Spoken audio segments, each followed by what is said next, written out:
Los actores en el proceso de políticas públicas. ¿Quiénes participan en el proceso de producción de una política? ¿Qué es lo que hace que ciertos actores sean reconocidos como interlocutores válidos, legítimos, mientras otros permanecen al margen, sin voz, sin incidencia efectiva? ¿Es posible estudiar el juego de actores sin caer en una visión instrumental que reduzca la acción humana a un cálculo de utilidades?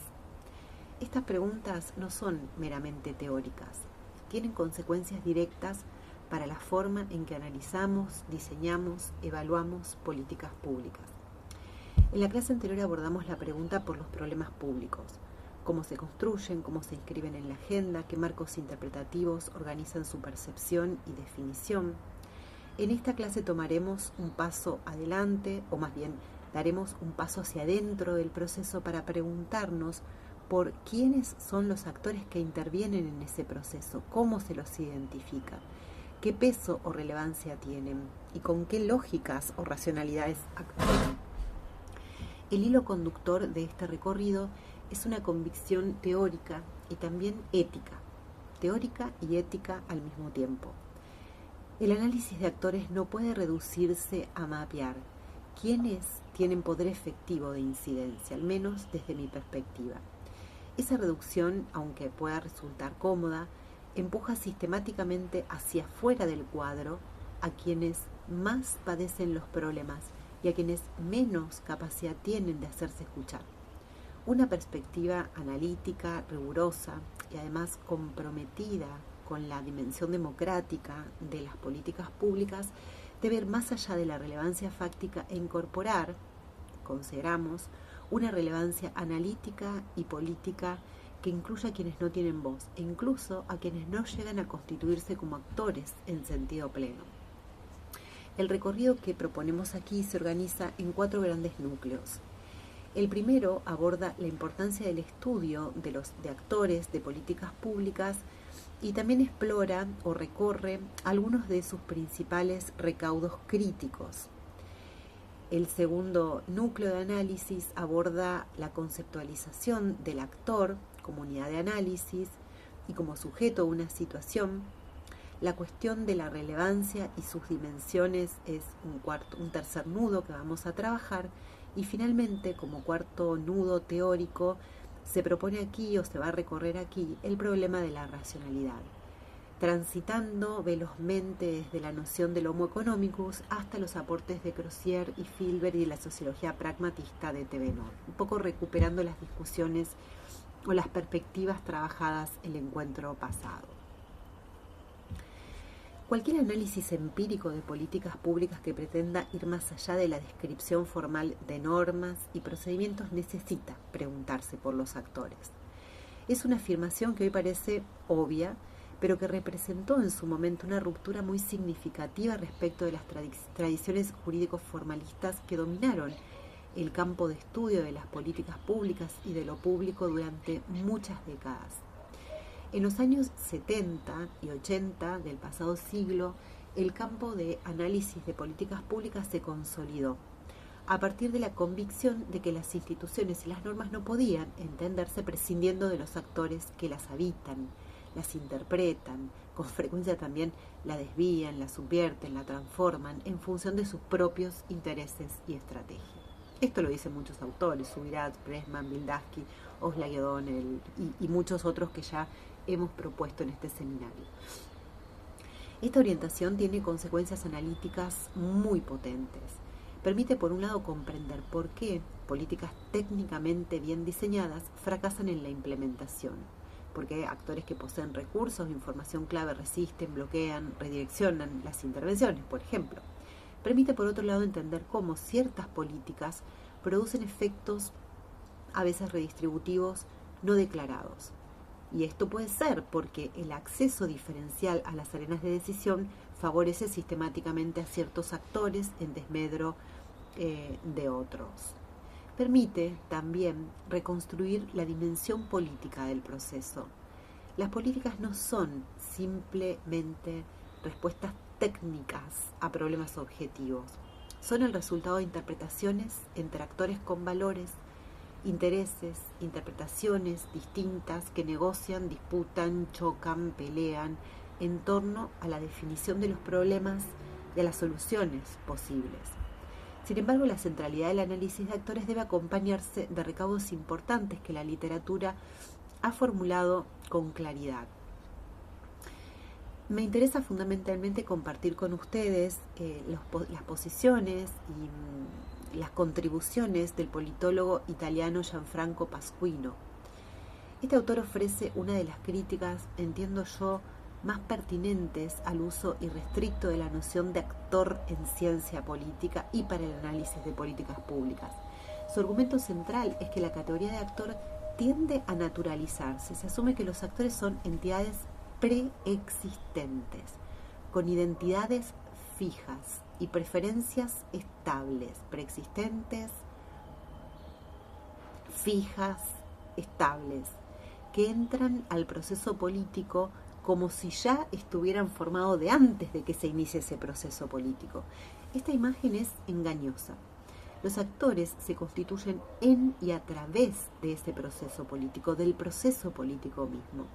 Sus identidades, sus intereses, sus capacidades de movilización son en gran parte el producto de las interacciones que el proceso genera, no su punto de partida dado.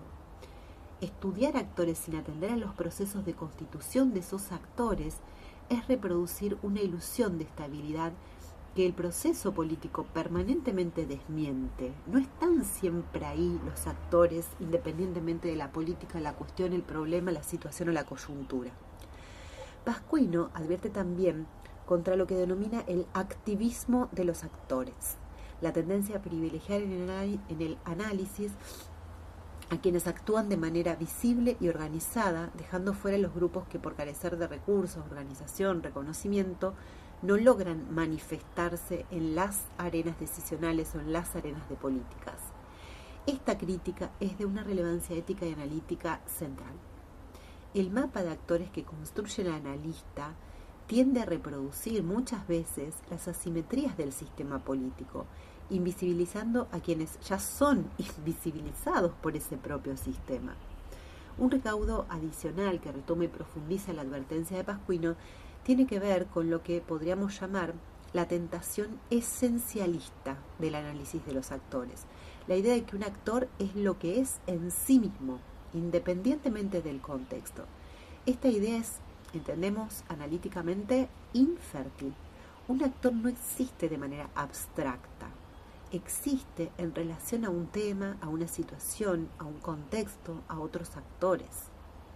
El mismo sindicato puede ser un actor central en la política laboral y uno totalmente periférico o inexistente en la política ambiental. La misma asociación de vecinos, por ejemplo, puede ser irrelevante en una discusión cualquiera, por ejemplo, la formulación del presupuesto nacional, y puede ser en cambio determinante en el conflicto por la localización de infraestructura o obra de infraestructura en el territorio.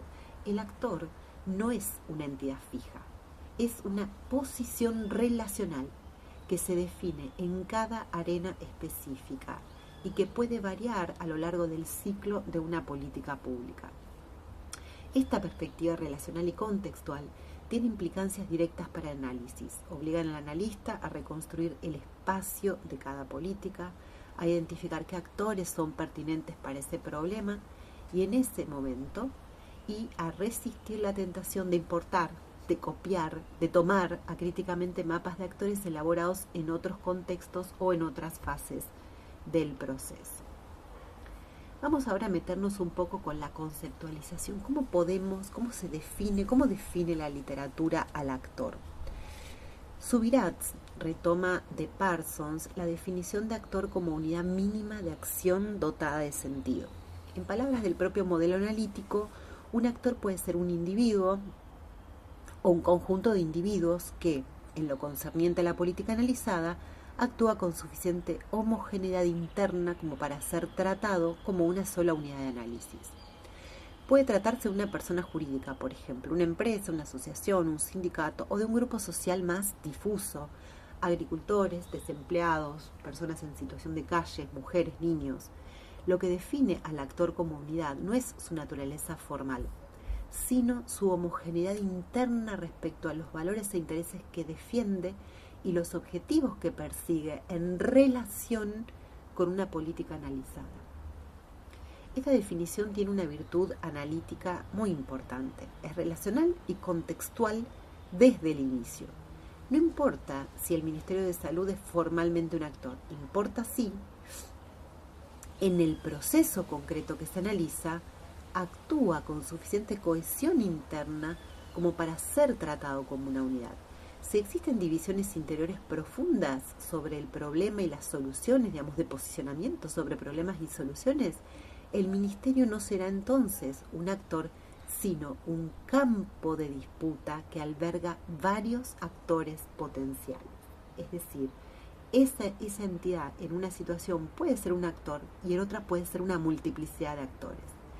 Sin embargo, la definición requiere ser profundizada en dos aspectos que para la formulación parsoniana, que la formulación de Parsons deja implícitos. La distinción entre ser actor en tanto autor y ser actor en tanto constituido por el proceso, por un lado, y la dimensión ética que atraviesa la pregunta por el actor en las políticas públicas. La primera distinción que me interesa abordar atañe a la relación entre agencia y estructura. Cuando hablamos de actores en el proceso de políticas, tendemos a asumir que los actores son autores de ese proceso. Deciden, calculan, se movilizan, coalicionan. Esta dimensión de autoría es real y debe ser reconocida. De lo contrario, caemos en un determinismo estructural que vacía de sentido la acción política, pero la autoría no agota la definición del actor. Los actores también son en parte constituidos por el proceso. Sus identidades, sus intereses percibidos, sus capacidades de movilización son parcialmente producto de las interacciones que el proceso genera. Un grupo de vecinos afectados por la contaminación de una empresa, por ejemplo, puede no existir como actor antes de que el problema emerja públicamente. Es el proceso de publificación del problema, la cobertura mediática, la intervención de una ONG, la apertura de un canal institucional de reclamo, lo que los constituye como actor con identidad y demanda relativamente articulada en ese momento. Del mismo modo, un grupo que sufre discriminación puede carecer de la capacidad de constituirse como actor porque las propias condiciones de dominación que lo afectan lo desarticulan, lo estigmatizan o lo privan de los recursos mínimos para la acción colectiva. Esta distinción y tensión entre autoría y constitución nos remite a un debate clásico en las ciencias sociales que aquí no podemos resolver, pero que me resulta importante al menos nombrar. La discusión entre el individualismo metodológico que parte de actores con preferencias dadas que interactúan estratégicamente y el estructuralismo que pone el énfasis en cómo las estructuras producen a los actores y determinan sus posibilidades de acción. El análisis de políticas públicas, al menos en la tradición que seguimos, intenta una síntesis. Reconoce la agencia de los actores y su participación de margen y su capacidad de margen de maniobra, pero también atiende a las condiciones estructurales que habilitan o restringen esa agencia. El tercer aspecto de la conceptualización es, para mí, el más delicado y quizás el más importante, o uno de los más importantes desde el punto de vista del análisis y una evaluación comprometida con una perspectiva democrática. Se trata de la dimensión ética que atraviesa la pregunta ¿por quiénes son los actores de una política? Una tentación permanente del análisis de actores es concentrarse en quienes tienen capacidad concreta y real de incidir en el proceso. Los actores organizados, con recursos, con acceso a las arenas de políticas y particularmente a las arenas o espacios decisionales. Esta concentración tiene una justificación empírica, pero tiene también un costo ético y analítico. Reproduce las asimetrías del sistema al excluir del análisis a quienes ya, en la praxis, son excluidos del proceso. Un análisis riguroso y comprometido debe incluir al menos 3 capas de actores que la perspectiva dominante tiende a invisibilizar. La primera capa son los actores con escasa capacidad de incidencia efectiva.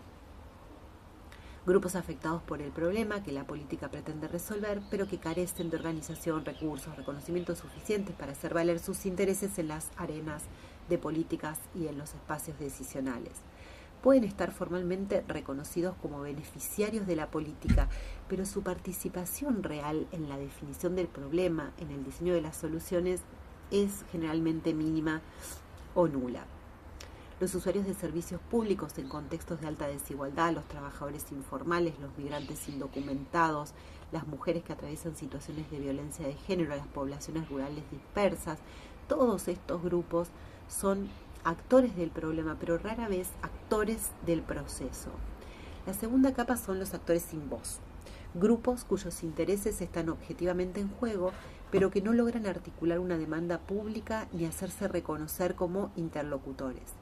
Esta incapacidad de articulación puede deberse a la fragmentación interna del grupo, a la estigmatización social, a la ausencia de organizaciones que los representen o simplemente, entre muchas otras posibles razones, al desconocimiento de los canales institucionales disponibles.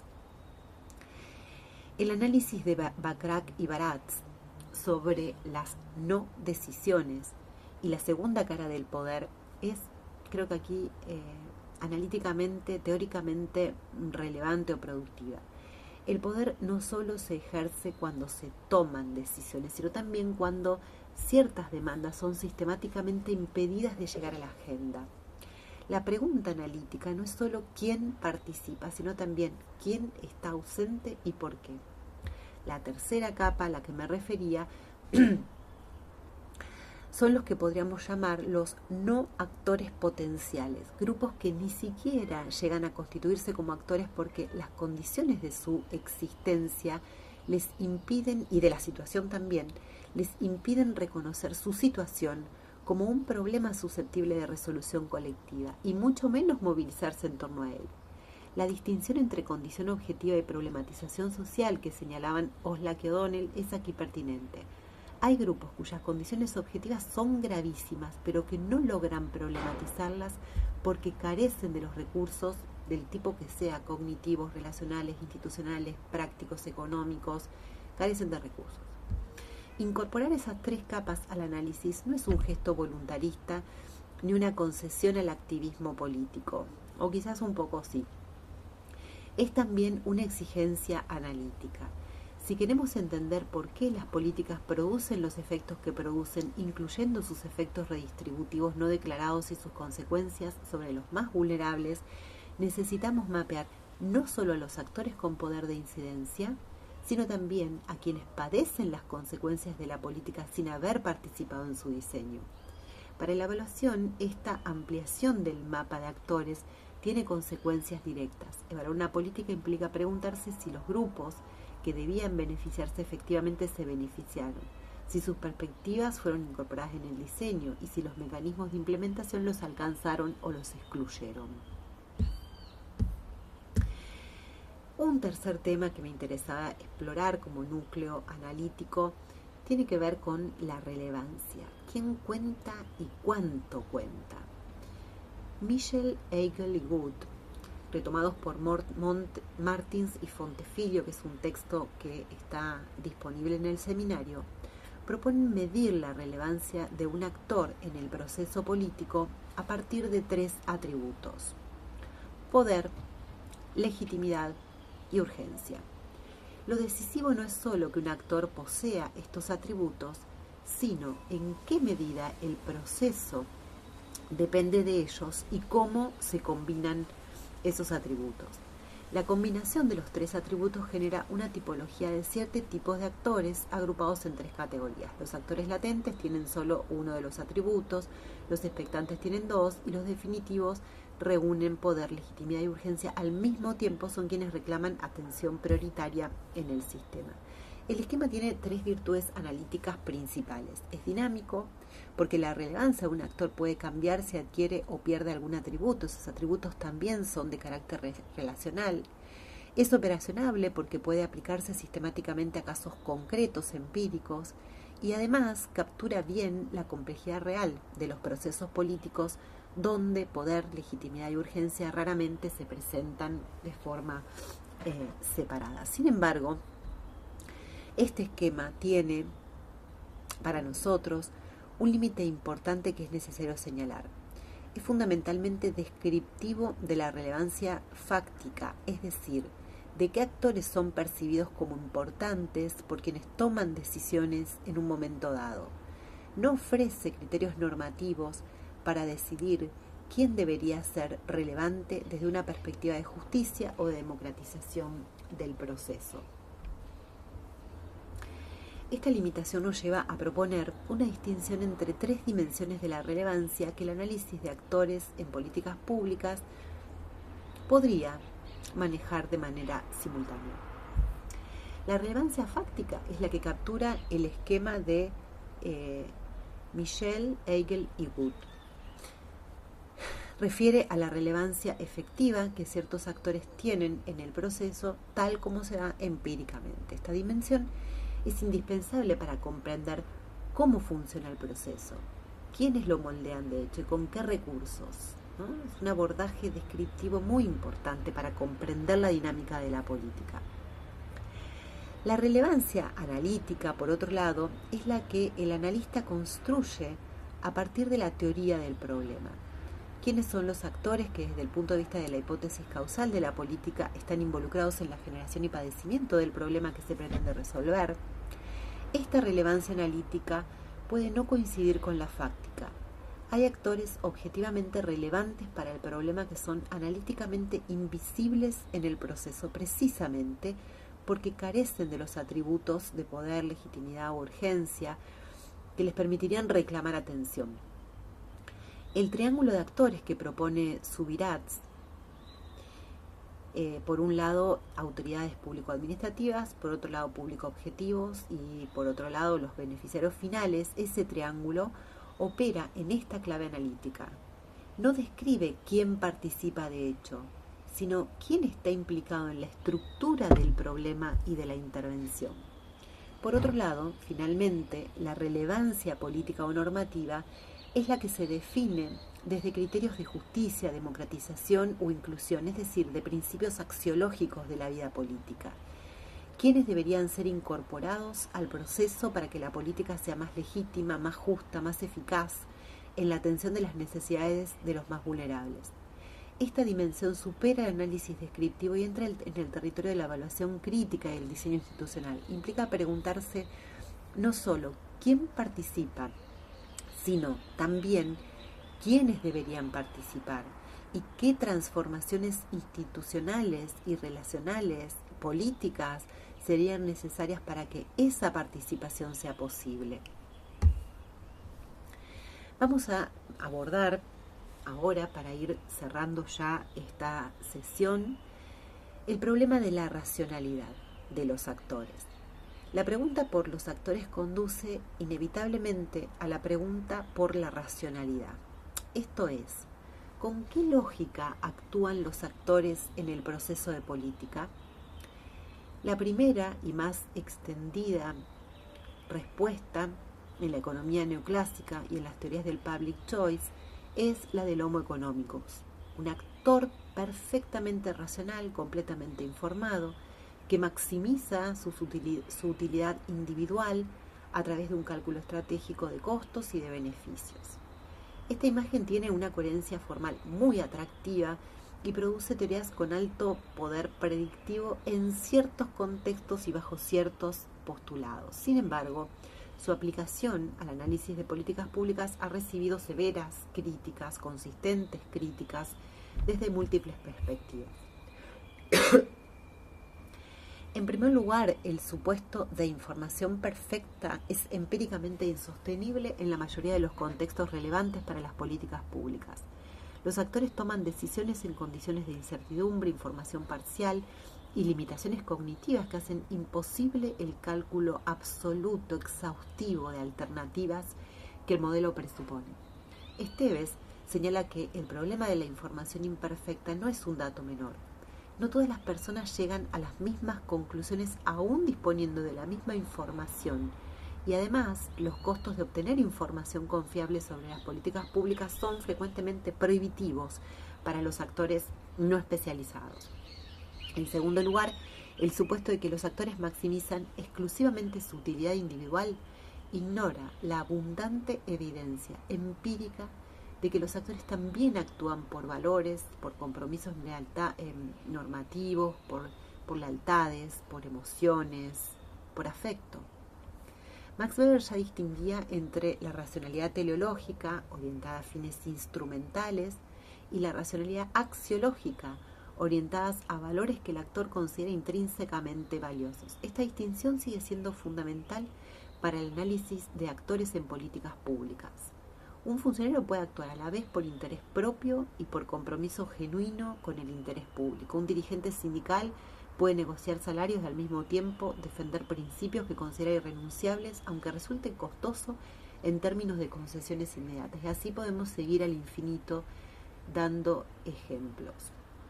El primer gran correctivo al modelo del Homo economicus en el campo de la decisión pública proviene de Herbert Simon y su concepto de racionalidad limitada. Simon argumentaba que los actores no maximizan, los actores satisfacen, no buscan la mejor solución posible entre todas las alternativas concebibles, buscan una solución suficientemente buena entre un conjunto restringido, limitado de alternativas que además conocen y pueden evaluar con los recursos cognitivos y temporales de los que disponen. Es decir, introduce un marco de restricciones reales que tiene la vida. Esta reformulación tiene consecuencias importantes para el análisis de políticas. Implica que las decisiones de política no son el producto de un proceso de optimización, sino de un proceso de búsqueda limitada que se detiene cuando se encuentra una alternativa que supera cierto umbral de satisfacción. Implica también que los marcos interpretativos que los actores utilizan para definir el problema, lo que Müller llamaba el referencial, condicionan profundamente el espacio de alternativas que es posible considerar. No se busca entre todas las alternativas posibles, sino entre las que el marco interpretativo disponible hace imaginables. Lindblom profundiza esta perspectiva con su análisis de incrementalismo. Las decisiones de políticas no proceden de evaluaciones comprensivas de alternativas, sino de ajustes marginales al status quo. Los actores no rediseñan el sistema, hacen pequeñas correcciones en el margen, lo que tiene la ventaja de reducir los costos de información y los conflictos, pero también tiene el efecto de reproducir las inercias institucionales y hacer muy difícil los cambios radicales cuando ellos resultan necesarios. Por otro lado, otra contribución influyente al análisis de la racionalidad de los actores en el contexto de las organizaciones públicas y los procesos políticos proviene de Michel Crozier y Erhard Friedberg, cuya sociología de las organizaciones ofrece un marco poderoso para pensar la acción estratégica en condiciones de incertidumbre. El argumento central de los autores es que los actores en las organizaciones no son ni perfectamente racionales ni simples ejecutores de roles. Son actores estratégicos que exploran conscientemente las zonas de incertidumbre que el funcionamiento de las organizaciones siempre genera. Toda organización formal, por más reglada que esté, produce inevitablemente intersticios donde hay espacio a la creatividad, donde hay lugar para la incertidumbre, áreas donde las reglas no determinan completamente el comportamiento, donde la información no es perfectamente distribuida, donde la ejecución depende del juicio, de la decisión, de la discrecionalidad de algún actor. Esas zonas de incertidumbre son fuentes de poder. Quien las controla tiene capacidad de negociación con los demás actores del sistema. Este análisis tiene una consecuencia teórica muy importante que los autores explican. La racionalidad de los actores es situada y relacional. Situada porque no puede entenderse en abstracto, sino solo en relación al contexto organizacional e institucional específico en que el actor se mueve. con sus reglas, sus recursos, sus restricciones, sus oportunidades. Relacional porque la estrategia de un actor solo tiene sentido en función de las estrategias de los otros actores con quienes interactúa. No hay racionalidad en solitario, sino racionalidades que se co-constituyen, co-construyen en ese proceso de interacción. Esta perspectiva tiene consecuencias prácticas importantes para el análisis de política. Los déficits de implementación no son entonces simples fallas técnicas o administrativas. Son el producto de estrategias de actores que tienen razones situadas y relacionales para comportarse de cierta manera. Un funcionario que aplica selectivamente una norma, un grupo objetivo que no cumple las obligaciones que la política le impone, una administración territorial que redirige los recursos hacia otras prioridades, todos esos comportamientos son racionales desde la perspectiva del actor en su situación concreta, aunque resulten completamente irracionales o disfuncionales desde la perspectiva de los objetivos formales de la política. Subirats retoma este marco para señalar que el comportamiento de los actores en el proceso de políticas tiene siempre un sentido que el analista debe tratar de descifrar, incluso cuando ese comportamiento parece errático o contradictorio, siempre tiene un sentido, una intención, una racionalidad. Los actores adaptan su comportamiento al contexto institucional tal como lo perciben subjetivamente, a las estrategias de los otros actores, a sus propios intereses y valores, en una combinación que raramente puede reducirse a una sola lógica. Una cuarta perspectiva, otra perspectiva que me interesa compartir sobre la racionalidad de los actores y me resulta particularmente fértil y atractiva para el análisis de políticas proviene de la sociología pragmatista francesa y en particular de los trabajos de Laurent Thévenot en colaboración con Boltanski, que es uno de los fundadores o el fundador de esta corriente. La contribución central de este enfoque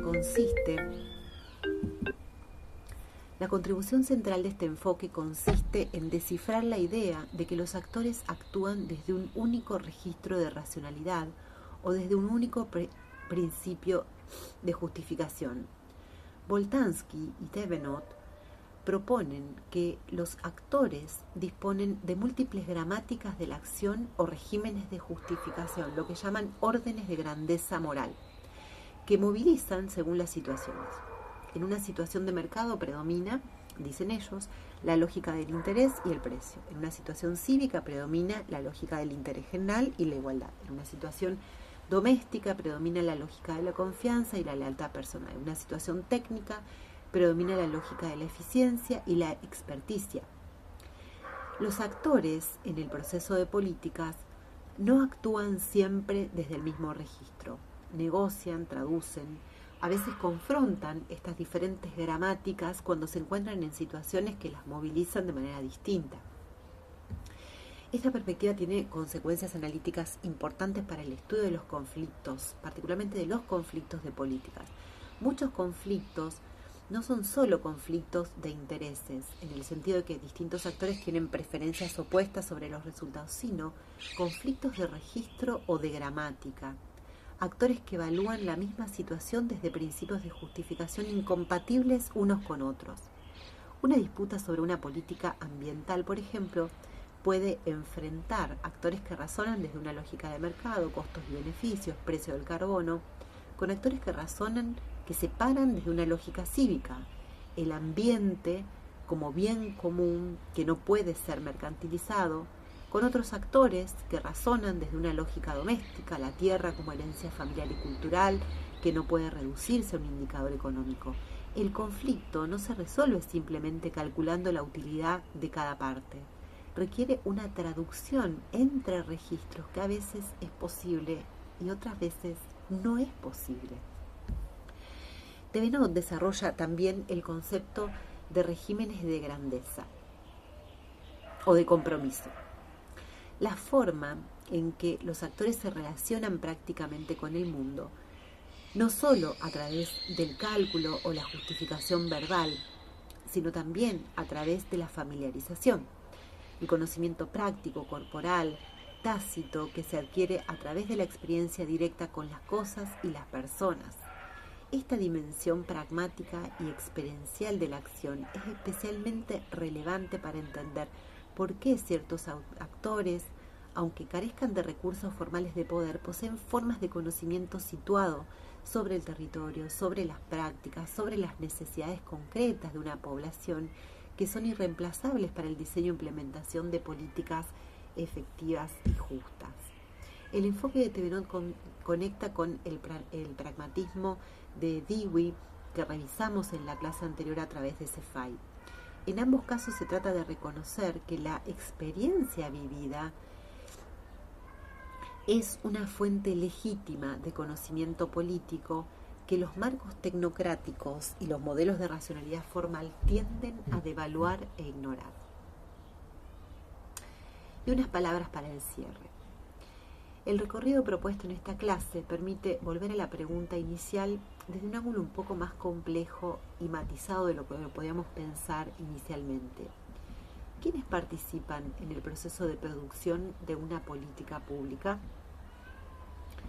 La respuesta que emerge del análisis es inevitablemente una respuesta diferenciada. Participan los actores que tienen poder, legitimidad y urgencia suficiente para reclamar atención, pero también intervienen, a veces de manera invisible, los actores que padecen las consecuencias de la política sin haber participado en su diseño. Y además siempre hay actores potenciales que ni siquiera llegan a constituirse como tales porque las condiciones de su existencia, de la situación, lo inhiben esa constitución en actor. Para la evaluación de políticas, este análisis abre perspectivas que van más allá de la medición de resultados. Evaluar implica también preguntarse quiénes participan en la definición de problemas, con qué marcos interpretativos, qué actores tuvieron acceso a las arenas de decisión y cuáles fueron excluidos, qué lógicas de racionalidad se hicieron valer y cuáles fueron invisibilizadas o son invisibilizadas, y cómo las asimetrías en la distribución de poder, legitimidad y urgencia, esos atributos de la relevancia, moldean los contenidos de la política y sus efectos sobre los diferentes grupos.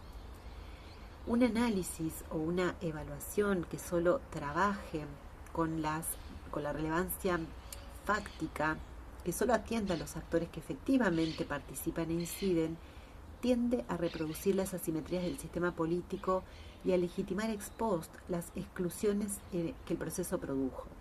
Una evaluación crítica y comprometida con la dimensión democrática de las políticas debe ser capaz de reconstruir el mapa completo de actores, los que participaron, los que fueron excluidos, los que padecieron las consecuencias sin haber tenido voz.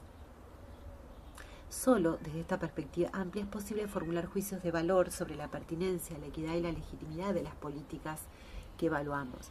Y a mí me interesa focalizar en estos temas porque cuando ustedes profundicen en los estudios sobre evaluación de políticas y fundamentalmente sobre el desarrollo del campo específico de la evaluación de políticas públicas, van a encontrar muchas resonancias con todas estas discusiones, tanto desde el plano teórico como desde el plano axiológico y político.